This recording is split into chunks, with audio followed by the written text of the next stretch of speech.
Ladies and gentlemen, please put your hands together for INTA President Dana Northcott.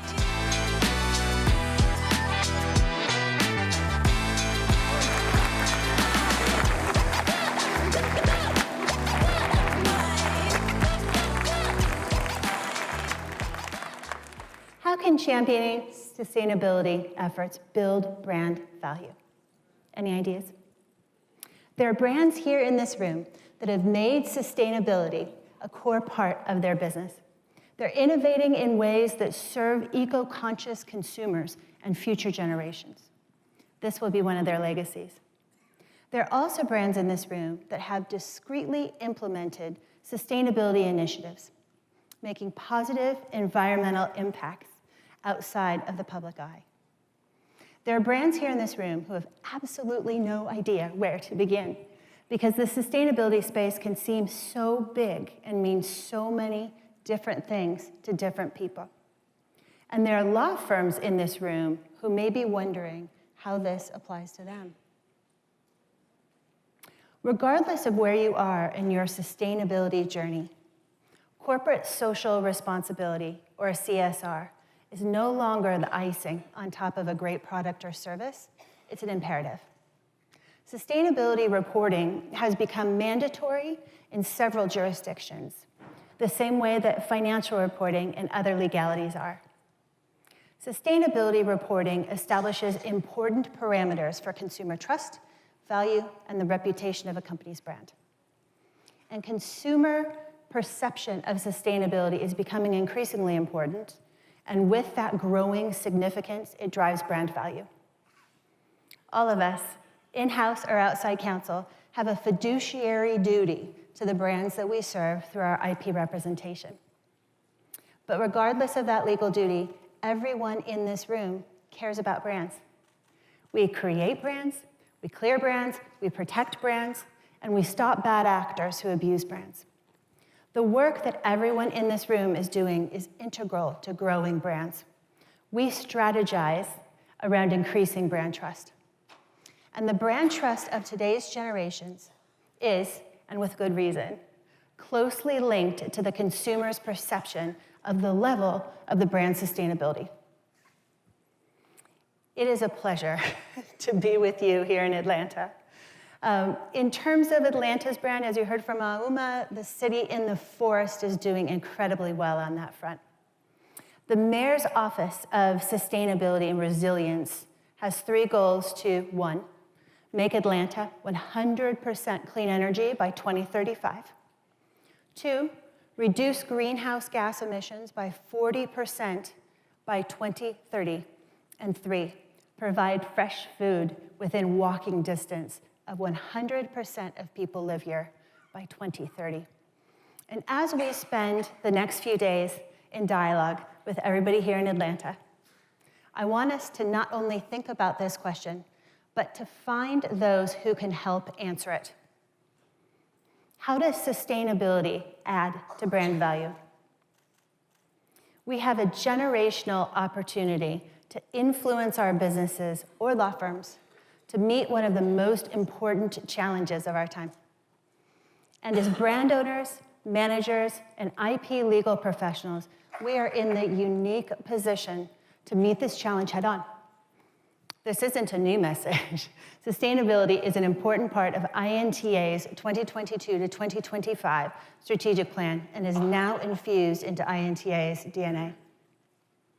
As you may recall, the 3 pillars of the strategic plan are: 1, promote and reinforce the value of brands; 2, build a better society through brands; and 3, support the development of IP professionals across the world. As INTA's 2024 INTA President, it is my privilege to continue advancing the association's goals across these 3 pillars, especially our 2nd pillar. This means doubling down on our focus on brands and sustainability. This means turning years of words and warnings into actions and solutions. And one of the reasons that I am so passionate about sustainability is because it's not only important to our industry, but it's deeply personal to me. I'm from the Pacific Northwest, the Emerald City of Seattle. The Pacific Northwest is known in the US for its wild spaces and ecological diversity. And hopefully some of you were able to experience that when you came to prior Seattle meetings. My family is outdoorsy, going back generations. I grew up skiing, hiking, and fishing, and now I do the same with my kids. My 14-year-old daughter is obsessed with sharks. She wants to be a marine biologist. And earlier this year, she said that she may need to reconsider another profession because all the sharks may be gone before she finishes her education. And that took my breath away. I'm sure that many, if not all, of you are also experiencing similar anxieties about your hometown and the planet. With this in mind, and thinking back to our key question, how can we increase brand value and at the same time champion sustainability? The answer might be quite simple. What is good for the world is good for our brands, which in turn increases brand value. According to the United Nations, the world population is expected to increase to nearly 10 billion by 2050. The effects of climate change are being felt around the world and across all walks of life. And if we don't act, we will continue to lose life-sustaining biodiversity, and the Earth will be unable to repair our mistakes. But here's the good news. Brands across the world and in every industry and in every corner of the world are led by incredibly smart, passionate people.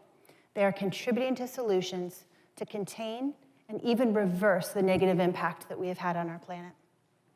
I'm beyond grateful that our association, our INTA community, is made up of those incredibly smart and passionate people who are using their brands to build a better society. I'm excited to share with you everything that INTA has already been doing on this front, and it's impressive. So let's connect the dots between our pursuits in building a better society through brands, pillar 2 of our strategic plan, as well as some other elements of our mission, namely consumer trust and brand value. Earlier today, Etienne referenced the Edelman Trust Barometer, and Edelman has been studying trust for more than 20 years. Some compelling trends emerge as you look back over these reports. For one, where and why consumers place their trust in particular brands is increasingly sophisticated and nuanced. It's also generational. Gen Z, born between 1997 and 2012, account for 30% of the world's population today. And by 2025, they will account for 27% of the global workforce and be the dominant consumer group. Gen Z is the first generation growing up with the climate crisis, and they're urging brands to be much more transparent. Famed investor Peter Lynch summed it up when he advised investors to know what you own and know why you own it. And what is interesting to us about Gen Z is that for now, at least as a group, the data shows that they seem more interested in the why rather than the what.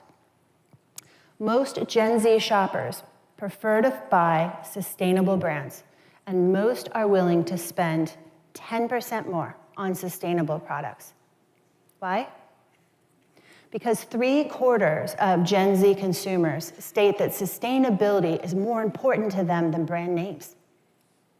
According to Nielsen, 75% of millennials are eco-conscious to the point of changing their buying habits to favor environmentally friendly products. Brands that are authentic and take ESG action are rewarded by customers who purchase their products, brand build loyalty, and in the age of social media, become brand advocates. A seminal report from Brand Finance found that there is a relatively strong correlation between a measure of brand strength and a measure of sustainability. The correlation is consistent across a wide range of companies from various industries, regions, and enterprise values. According to a joint study by McKinsey and Nielsen IQ published last year, examined sales growth for products that claim to be environmentally and socially responsible. They found that brands making ESG-related claims saw an average of 28% cumulative growth over a 5-year period versus 20% for brands that did not. So what does this mean for us as the world's largest IP community? It's an opportunity. I referenced earlier that INTA's strategic plan cemented the association's commitment to building a better society through brands. And it features an updated mission statement with an important addition.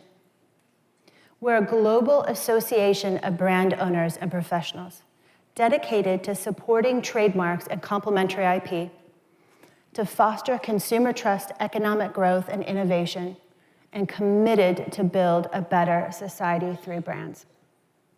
We leaned into our dedication and organizational values because we know that community focus, customer trust, drives brand trust and brand value.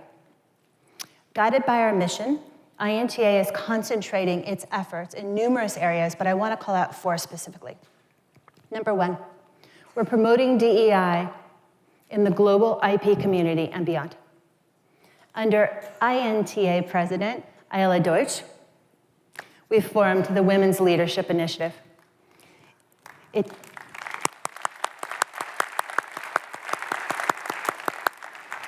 champions the development of strong leadership skills for all women in the IP field to empower them to advance their careers to the next level.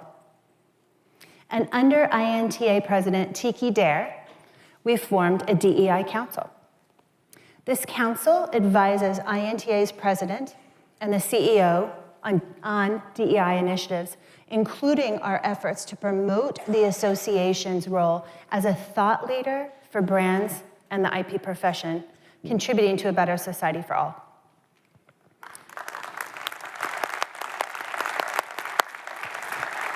We revitalized the INTA Foundation, a charitable organization working to expand educational and professional development opportunities within IP for diverse and underrepresented populations around the world. Number 2, we're reducing the impact of our in-person events. As Auma and Urko shared, all of us can participate in the INTA's Carbon Offsite program. As an association, we bring our community together regularly at in-person meetings, including this annual meeting. With registrants flying in from all over the world to participate, these events can have a huge environmental impact. INTA partnered with sustainability expert Climate Partner, which helps organizations like ours achieve carbon neutral status. And I encourage you all to participate and make a small donation. Likewise, and had you heard from Oko and Awuna, I call on all of you to participate in the Green Swag Awards. I encourage you to go to the Innovation Marketplace and see the Green Swag in action. It's such a simple way to do good during the meeting, and it's another way that we can all be involved. Number 3, we're promoting CSR policies throughout the association's global membership. Under the leadership of INTA President David Lasagna, INTA created the Brands for a Better Society Committee at the start of the 2022-2023 committee term.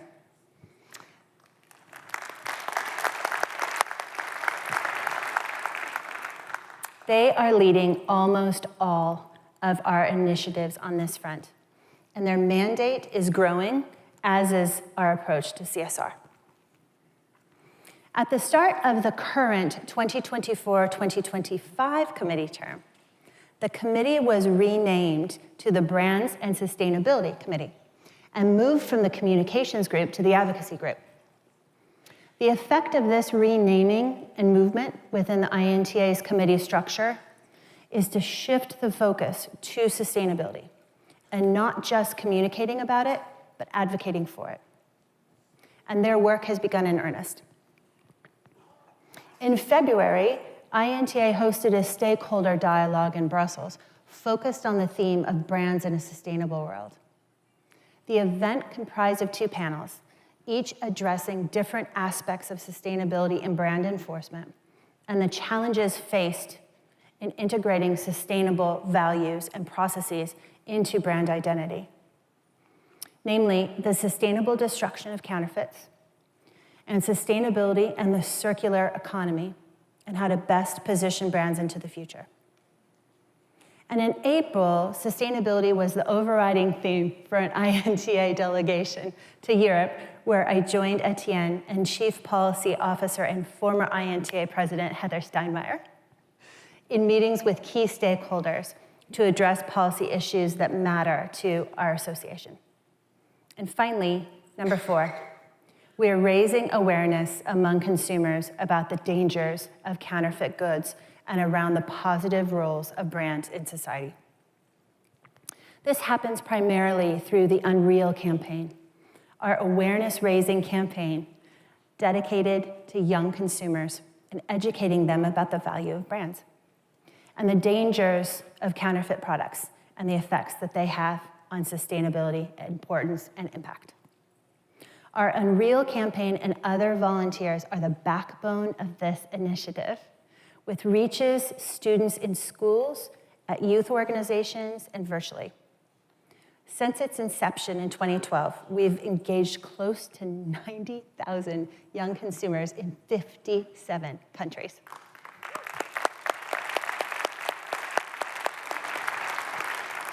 The link between counterfeit goods and their destructive impact on society is becoming more obvious every day. The production of counterfeit goods, the distribution of counterfeit goods, and the destruction of counterfeit goods are also risks for sustainability. On a much bigger scale, that means that combating counterfeits is no longer just a trademark infringement issue, it's also a sustainability issue. I would like to personally thank INTA's past presidents who contributed so much to these goals, Ayala DeWage, Tiki Dare, and David Lozano.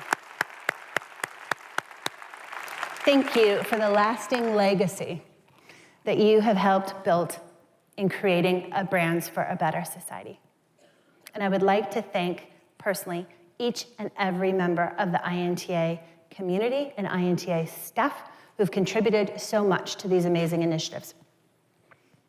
This year, World IP Day focused on how IP can advance the United Nations Sustainability Development Goals.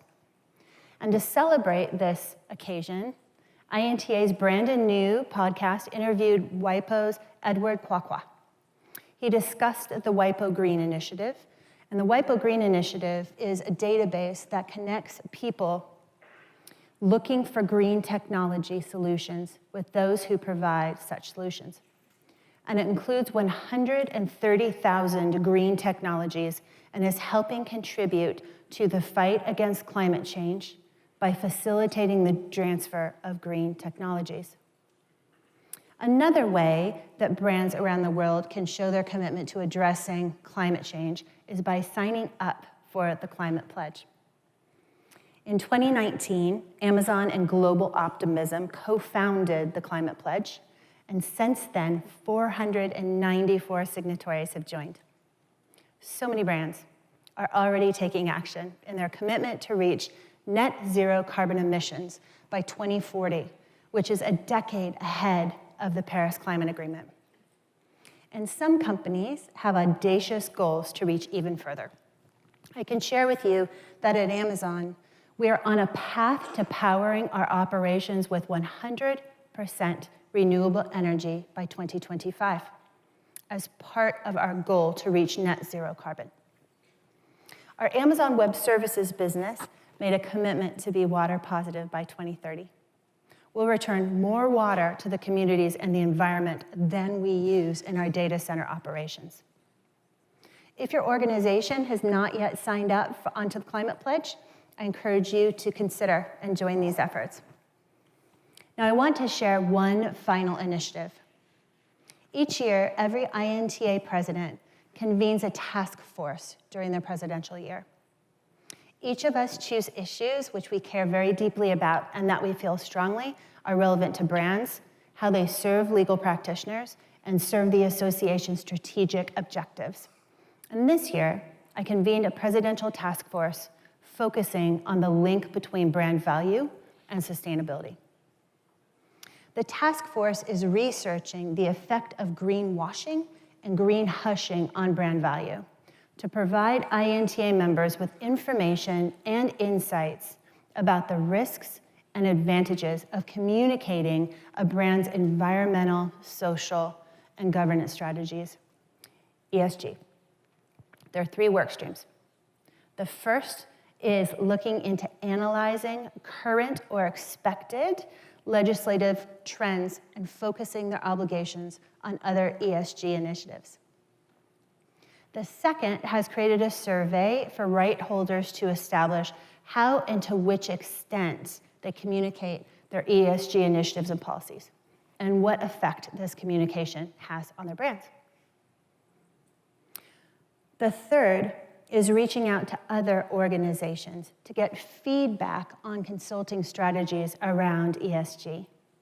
For example, that includes consulting firms and specialized advertising agencies. That's a mouthful.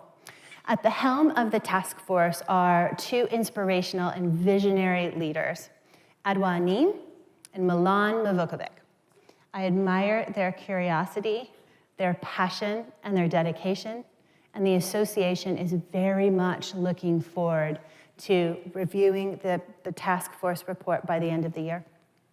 We will not shy away from these topics, which is not a surprise, since you already know from our strategic plan that transparency and trust are central to everything it is that we do. And our 2026 to 2029 strategic plan is being crafted as we speak. So in closing, I want to revisit the question I asked at the very beginning, a question that we all should continue to think about over the next few days. How can championing sustainability efforts build brand value? Take this week to reflect on how you can incorporate sustainability efforts into your own legal practice. Take this week to learn from our colleagues in the room, those who have made sustainability a core aspect of their brands, and those that have been working quietly behind the scenes to achieve their corporate sustainability goals. If a 6,400 member organization, that's close to 36,000 professionals across 181 jurisdictions, frame their branding decisions on what would be best for our companies and the world, we could become one of the most environmentally impactful communities on our planet. Let's think big.